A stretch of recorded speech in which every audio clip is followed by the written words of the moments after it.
Wa annal khalqa, dan sesungguhnya makhluk ini semuanya, makhluk itu mencakup jin, manusia, malaikat, semua. Lawijtama'u kulluhum, jikalau berkumpul mereka itu seluruhnya, ala ayyanfa'uhu bisyai'in, atas bahwa mereka akan memberikan manfaat kepada dia dengan sesuatu pun, lam yanfa'uhu, tentu mereka tidak akan bisa memberikan manfaat itu kepadanya, illa bisyai'in, melainkan dengan sesuatu qad katabahullahu lah, yang sungguh telah ditakdirkan akan dia oleh Allah Ta'ala lahu, baginya. Jadi kalau ada makhluk seluruhnya berkumpul ingin memberikan bantuan kepada kita, mereka tidak akan bisa membantu kita kecuali dengan yang sudah ditakdirkan oleh Allah. Sebaliknya, au ala ayyadurruhu bisyai'in lam yadurruh, atau mereka semua makhluk-makhluk itu, jin, manusia, berkumpul seluruhnya untuk membinasakan kamu, untuk mencelakai kamu, bisyai'in, dengan sesuatu pun, lam yadurruh, tentu mereka tidak akan bisa mencelakai kamu, membinasakan kamu, membahayakan kamu, illa bisyai'in qad katabahu Allahu alaih, kecuali dengan sesuatu yang memang sudah Allah Subhanahu wa taala catatkan atasnya, yang memang sudah Allah taala takdirkan untuknya, baru orang itu bisa mendapatkan musibah. Kalau Allah tidak menentukan musibah itu menimpanya, walaupun semua makhluk di muka bumi ini dikumpulkan oleh Allah Subhanahu wa taala untuk mencelakainya, tentu mereka tidak akan bisa mencelakainya. Karena apa? Allah tidak menghendaki itu terjadi. Jadi semua peristiwa dan kejadian di muka bumi ini berjalan dengan kehendak Allah Subhanahu wa taala. Dari sinilah akhirnya hati tenang dengan Allah, bukan tenang dengan asbab. Jadi hati itu tenangnya dengan Allah, bukan dengan sebab.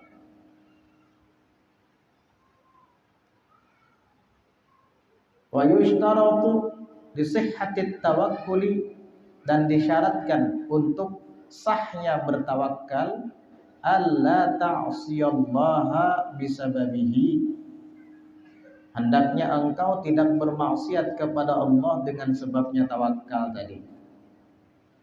Jangan sampai tawakal dijadikan alasan untuk bermaksiat kepada Allah. Tidak boleh. Kalau seandainya kamu memiliki tanggungan istri dan anak yang harus dinafkahi, lalu kamu tidak bekerja dengan alasan bertawakal, ini salah. Dan itu sama saja kamu bermaksiat kepada Allah. Kenapa? Karena telah menelantarkan anak dan istrimu, engkau biarkan mereka kelaparan, sementara kamu beralasan tawakal. Gak bisa seperti itu. Udahlah, semua rezeki, ketentuan Allah yang atur, saya diam saja di rumah, gak usah bekerja. Kalau dapat duit makanan, pun kada dapat, biar aja kita laparan. Ya lapar kamu. Ini namanya tawakal dijadikan alasan untuk bermaksiat kepada Allah. Atau misalkan terjadi gunung meletus, orang semua lari karena sudah ada erupsi, tanda-tanda bahwa gunung sebentar lagi akan meletus dan goncangannya sekian skala Richter, dahsyat, berarti ini akan terjadi letusan besar. Ini peringatan dari Allah dan memberi kesempatan kepadamu untuk melarikan diri. Akhirnya banyak orang melarikan diri. Dia nggak mau lari karena merasa jadi juru kunci lah, karena merasa gengsi, malu saya lari, saya kan dikenal juru kunci misalnya. Akhirnya berdiam di situ. Tawakal ala Allah. Salah, bukan tempatnya kamu bertawakal di situ. Kalau memang saya mati kena letusan gunung ya sudah, saya pasrah. Tapi kalau memang tidak, maka tidak akan terjadi. Salah kamu kayak begitu. Karena apa? Allah sudah beri kesempatan untuk kamu melarikan diri. Buktinya Allah tidak langsung menjadikan gunung itu meletus seketika, melainkan mengeluarkan tanda-tandanya terlebih dahulu. Itulah rahmatnya Allah kepada makhluk. Tidak langsung membuat gunung itu meletus seketika, tetapi diberikan tanda-tandanya terlebih dahulu supaya apa? Orang-orang yang ingin melarikan diri punya kesempatan supaya tidak terkena letusan tersebut. Ada orang tadi dengan alasan bertawakal, salah. Sama halnya juga ketika terjadi kebakaran di dalam sebuah bangunan, orang semua lari, melarikan diri biar tidak terkena api. Dia malah berdiam. Alasannya tawakal. Salah. Di zaman Sayyidina Umar ibn al-Khattab radhiyallahu anhu wa ardhah, di negeri Syam terjadi wabah penyakit yang menular ke situ kemari yang disebut dengan taun. Sehingga Sayyidina Umar ibn al-Khattab menyuruh warga-warga yang masih belum terpapar virus itu untuk segera melarikan diri. Akhirnya ada yang protes kepada Sayyidina Umar ibn al-Khattab dan mengatakan, wahai Amirul Mukminin, bukankah ini adalah takdirnya Allah? Kenapa kita lari dari takdirnya Allah? Tawakal saja sudah. Kalau memang mati karena itu, mati. Akhirnya apa kata Sayyidina Umar? Kamu ini bodoh banget. Innama nafirru minal qadar ilal qadar. Kita ini lari dari takdirnya Allah juga menuju takdirnya Allah. Nah, kita lari dari wabah penyakit itu untuk menuju takdirnya Allah juga. Nah, siapa yang membuat kita lari kalau bukan Allah? Siapa yang membuat kita bisa dan mampu menghindari wabah itu sehingga dapat melarikan diri ke tempat lain kalau bukan takdir Allah? Jadi takdir dilawan dengan takdir, begitu. Akhirnya apa? Barulah mereka paham. Ini yang dimaksud, jangan sampai tawakal dijadikan alasan untuk kamu bermaksiat kepada Allah Ta'ala. Bisababihi, dengan sebabnya tawakal itu. Wa anta jitaniba ma nahaka anhu. Dan disyaratkan untuk sahnya tawakal seorang hamba itu, engkau tajtaniba, menghindari ma nahaka anhu, sesuatu yang Allah larang engkau anhu, daripadanya. Hindari yang Allah Ta'ala larang tadi. Jangan beralasan tawakal. Wa taf'ala ma amaraka bihi, dan engkau tetap melakukan apa yang Allah Ta'ala perintahkan kepadamu dengannya. Mu'tamidan, dalam keadaan bersandar, fi jami'i dzalik, pada semuanya itu, alaihi, atasnya Allah. Wa musta'inan bihi, dan dalam keadaan meminta pertolongan dengannya.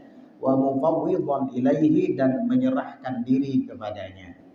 Artinya segala yang diperintahkan oleh Allah tetap kamu jalankan, dan di sisi lain kamu harus bersandar kepada Allah dan meminta pertolongan serta menyerahkan diri kepadanya. Selesai. Segala ikhtiar, segala asbab kamu tetap lakukan, tetapi kamu jangan terhijab dengan sebab dan ikhtiar itu, melainkan di balik melakukan itu semua, hati kamu tetap hanya kepada Allah. Itu arti tawakal. Yaitu ketika ada seorang sahabat mendengarkan nasihat Nabi tentang tawakal, berpasrah diri kepada Allah, akhirnya dia pulang ke rumah dan kudanya tidak diikat dengan alasan tawakal. Ya lari kudanya. Setelah dia keluar rumah, hilang kudanya. Loh, kenapa kuda hilang, kata istrinya. Tadi tidak saya ikat. Kenapa tidak diikat? Nabi nyuruh kita tawakal, katanya. Nah, karena saya mengamalkan sabda Nabi, kita diperintahkan tawakal, akhirnya saya pun hanya pasrahkan kepada Allah tanpa diikat. Kata istrinya, lantas apa yang terjadi? Ya kudanya lari, hilang. Akhirnya diadukan kepada Nabi. Lalu Nabi memanggil orang itu dan menasehatinya. Kamu keliru. Tawakal itu tidak harus menghilangkan ikhtiar. Tawakal itu tidak harus menjauhkan asbab. Salah. Kata Nabi, kamu tetap ikat kudamu. Setelah itu kamu tawakalkan kepada Allah. Itu baru sah tawakalnya. Kudanya diikat, setelah itu kamu tinggalkan. Kamu tawakalkan kepada Allah. Saya sudah ikhtiar, saya sudah ikat kuda saya. Selanjutnya saya pasrahkan kepada Allah. Kalau memang ditakdir hilang ya hilang. Kalau memang tidak ditakdir hilang ya kuda ini akan tetap ada. Jadi ditaruh di tempat yang aman, lalu kemudian diikat, baru tawakalkan kepada Allah. Makanya ada istilah azam dulu, baru tawakal. Fa idza azamta fatawakkal 'ala Allah. Jika kamu bercita-cita, jadi cita-cita harus ada, sebab harus ada dulu. Lalu kemudian tawakal 'ala Allah. Jadi kamu kerja dulu, ikhtiar dulu mengenai dapat hasil dari usaha dan kerja tadi, itu tawakalkan kepada Allah Ta'ala. Jangan ditinggalkan sebabnya tadi, ikhtiarnya tadi. Itu bukan tawakal namanya. Bisa-bisa kamu nanti bermaksiat kepada Allah Subhanahu wa Ta'ala dengan cara seperti itu. Karena syarat sahnya tawakal tidak kamu lakukan. Wala yaqdahu fi tawakkulika, dan tidak mencoreng fi tawakkulika, di dalam bertawakalnya kamu, dukhuluka fi syai'in minal asbabid dunyawiyyati, masuknya kamu pada sesuatu daripada sebab-sebab dunia. Itu tidak mencoreng seorang hamba dikatakan bertawakal ketika melakukan ikhtiar, ketika melakukan usaha-usaha dan sebab-sebab dunia. Enggak. Tidak mencoreng dalam ketawakalan seorang hamba kepada Tuhan. Bukan berarti orang yang tawakal itu meninggalkan dunia secara keseluruhan. Iya, memang ada di antara hamba Allah yang seperti itu. Tapi ini tingkatannya sudah tinggi, makomnya di atas kita. Gak bisa ditiru yang seperti ini. Nanti akan beliau bahas. Jadi gak apa-apa, tidak mencoreng di dalam tawakalmu kepada Allah, dukhuluka fi syai'in minal asbabid dunyawiyah. Masuknya engkau di dalam mencari sebab-sebab dunia. Idza kunta mu'tamidan 'ala Allahi dunahu. Jikalau engkau tetap bersandar kepada Allah, bukan kepadanya. Artinya saya usaha, tapi tetap yang saya harapkan pertolongannya itu adalah Allah Ta'ala, bukan usaha ini. Usaha ini hanya semata ikhtiar. Usaha ini adalah lahiriah saya saja, bentuk pekerjaan zahir saya saja. Namun hati saya tetap bersandar kepada Allah. Itu. Sama berobat. Ketika kita terkena penyakit, bukan berarti kita tawakal aja sudah mati-mati aja. Jangan, tetap berobat. Tetapi kita tidak bersandar dengan obat. Tetapi kita tidak merasa tenang dengan obat, melainkan tetap bersandar dan merasa tenang dengan ketentuan Allah. Karena yang maha menyembuhkan adalah Allah, bukan obat. Yang maha mengangkat penyakit adalah Allah, bukan obat. Obat hanya sekedar ikhtiar, hanya sekedar al-akhdhu bil asbab, hanya sekedar usaha dan upaya. Setelahnya pasrahkan kepada Allah. Nah, ini tetap dikategorikan tawakal. Jadi orang yang mencari sebab dunia, selagi hatinya tetap bersandar kepada Allah, itu tidak mencoreng dalam ketawakalannya terhadap Allah Ta'ala. Ini tingkatan orang yang sekelas kita. Naam, iya, kata beliau. Man sadaqa tawakkuluhu, orang yang jujur ketawakalannya itu sungguh-sungguh, dha'ufa dukhuluhu fil asbabid dunyawiyah, akan terasa lemah masuknya dia di dalam mencari sebab-sebab dunia. Orang yang tawakalnya sangat kuat kepada Allah, dia tetap ikhtiar, tapi ikhtiarnya tidak seberapa, lebih banyak kepada Allah Ta'ala-nya. Wa amma tajarrudu anha bil kulliyati, dan adapun melepas diri daripadanya, yakni dunia bil kulliyah, secara keseluruhan, fala yuhmadu, maka itu tidak terpuji. Gak mau lagi bekerja, diam aja di rumah dengan alasan bertawakal, ya kelaparan anak istrinya. Gak ada ikhtiar, gak ada usaha. Fala yuhmad, maka itu tidak terpuji, tidak dipuji. Ya, illa, kecuali ada yang dikecualikan. Orang ini meninggalkan dunia secara keseluruhan, tetapi tetap terpuji, tidak tercela. Siapa? Illa, kecuali fi haqqi, pada hak mandama iqbaluhu 'ala Allah, orang yang terus-terusan hatinya menghadap kepada Allah, wa tahura qalbuhu 'anil iltifati ila ghairillah, dan bersih hatinya daripada menoleh kepada selain Allah. Dia selalu menghadap kepada Allah dan hatinya tidak menengok kepada makhluk, hanya kepada Allah. Ini wali namanya kalau sudah seperti ini. Kalau wali, dia langsung bertajarrud anid dunia bil kulliyah, enggak apa-apa.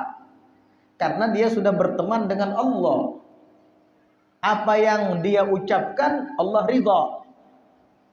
Ini yang dimaksud di dalam hadits qudsi, fa idza ahbabtuhu kuntu sam'ahu alladhi yasma'u bih, wa basarahu alladhi yubsiru bih, wa yadahu allati yabtishu biha, wa rijlahu allati yamshi biha.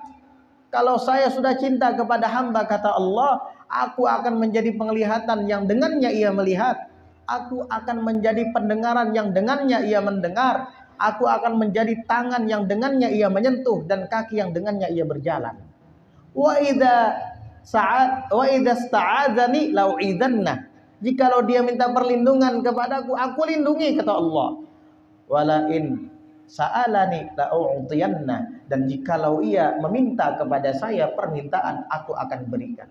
Kalau kamu sudah sampai ke derajat ini, ahlan wa sahlan. Tapi kalau masih simpang siur kayak sekarang ini, kadang semangat ibadah, kadang tidak semangat, jangan berani-berani meninggalkan dunia secara kulliyah, keseluruhan. Tetap ikhtiar kita. Nah, ini kelasnya beda lagi. Orang ini, hamba ini, hatinya selalu menghadap kepada Allah dan tidak menoleh kepada makhluk. Nah ini, kalau sudah seperti ini, silahkan kamu meninggalkan dunia secara keseluruhan. Dan itu tidak dibuat-buat, tidak dibuat-buat. Memang hatinya sudah seperti itu. Pemberian daripada Allah Subhanahu wa taala. Nah, ini pertama, pada hak orang yang hatinya selalu menghadap kepada Allah dan bersih daripada menoleh kepada dunia, walam yudayyi', dan ia tidak menelantarkan bisababihi, dengan sebab tawakalnya tadi, manhum, orang-orang yang mereka itu iyalun alaihi, memerlukan kepadanya. Maksudnya memerlukan tanggungan nafkahnya, anaknya, istrinya, tidak terlantar dengan dia bertawakal tadi. Nah, mereka itu orang-orang yang memerlukan kepadanya min khalqillah, dari makhluk-makhluk Allah, yaitu tadi istrinya, anaknya, jika dia punya binatang piaraan, burungnya misalnya, kambingnya atau kudanya. Nah, ini tidak terlantar dengan ia bertawakal tadi kepada Allah Subhanahu wa taala, silahkan. Tapi kalau seandainya kamu alasan tawakal kepada Allah lalu tidak mau bekerja mencari dunia, namun itu membuat orang-orang yang wajib kamu nafkahi terlantar, kamu berdosa. Kenapa? Qala Rasulullah sallallahu alaihi wasallam, Rasulullah sallallahu alaihi wasallam bersabda, kafa bil mar'i ithman, cukup dengan seseorang itu dosa. Apa? Ayyudhi'a man ya'ul, bahwa ia menelantarkan orang yang ia ya'ul, tanggung, orang yang ia tanggung nafkahnya, anaknya, istrinya kelaparan, burungnya kelaparan, kambingnya kelaparan. Kenapa? Dia tidak bekerja, dia hanya duduk dengan alasan bertawakal. Ini salah, ini keliru, ini tidak memenuhi syarat tawakal kepada Allah. Banyak macam-macam modus dan gambarannya atau contohnya. Ada juga yang kadang-kala beralasan tawakal kepada Allah dengan berdakwah. Pergi berdakwah meninggalkan anak istrinya sampai 40 hari bahkan sampai setahun lebih. Akhirnya anak istrinya kelaparan, nggak bisa makan, ngutang situ kemari, kasihan. Naudzubillah. Ini keliru, salah. Kamu dakwah niatnya baik, anak istri ditelantarkan, akhirnya perginya kamu meninggalkan mereka, itu adalah tadyi' man ya'ul, menelantarkan orang-orang yang wajib ditanggung. Dosa. Mending dakwahi anak istrimu saja di rumah, daripada kamu pergi 40 hari, setahun atau lebih, anak istrimu kelaparan. Nah, lain halnya kalau memang kamu bekali selama kamu pergi, kamu kasih uang 10 juta misalnya untuk keperluan dia, kamu beli beras sekian belek, kamu kasih bekal, silahkan. Tapi kalau ditinggalkan dengan alasan tawakal Allah, salah kamu. Lain halnya jika makomnya tinggi, wali misalnya, nabi misalnya, seperti halnya Nabi Ibrahim meninggalkan Siti Hajar dan putranya Ismail fi wadin ghairi dzi zar'in, di lembah yang tidak ada tumbuhannya, tandus. Ini tawakal Nabi Ibrahim, pian tahu sendiri. Ketika dilemparkan ke api saja Nabi Ibrahim enggak takut. Bahkan malaikat Jibril menawarkan bantuan, ditolak. Ayo mau minta bantuan apa wahai Ibrahim? Minta sama saya bantuan apa? Ada perlu, saya akan bantu. Amma ilaika fala, kalau kepada kamu wahai Jibril, aku tidak perlu apa-apa, kata Nabi Ibrahim. Adapun Allah Ta'ala, kata beliau, ilmuhu bihali yughnini an su'ali. Dia tahu dengan keadaan saya nggak perlu minta. Hasbunallah ni'mal wakil, cukup Allah Ta'ala yang jadi perwakilan. Allah tahu kok saya sekarang bagaimana. Itu ketika beliau melayang itu di udara menyampai ke api. Berkat tawakalnya, api tidak membakar beliau. Lagi-lagi beliau menempatkan Siti Hajar dan putranya Ismail yang masih bayi. Di mana? Di lembah yang tidak ada tumbuh-tumbuhannya, tandus. Tapi hidup sampai dewasa Ismail dan ibunya Hajar selamat, tidak kelaparan. Ini Nabi, levelnya beda dengan kita, tawakalnya kuat. Kalau pian kayak gitu, udahlah saya mau dakwah, kamu di sini terserah, serahkan kepada Allah Ta'ala. Kelaparan anak istri kamu, burung kamu matian dalam sangkarnya, gak ada yang kasih makan. Nah, jadi ada tingkatan-tingkatannya itu. Orang yang hatinya selalu iqbal kepada Allah dan bersih, tidak menoleh lagi kepada dunia, ini lain lagi. Orang yang seperti ini, dunia ditundukkan sama Allah Subhanahu wa Ta'ala untuknya. Ya, dunia akan datang kepadanya dari segala penjuru. Bukan dia lagi yang mencarinya. Karena apa? Dia sudah memasrahkan dirinya kepada Allah bil kulliyah, secara keseluruhan. Dan ini tidak main-main. Memang sebuah maqam, pemberian dari Allah Subhanahu wa Ta'ala.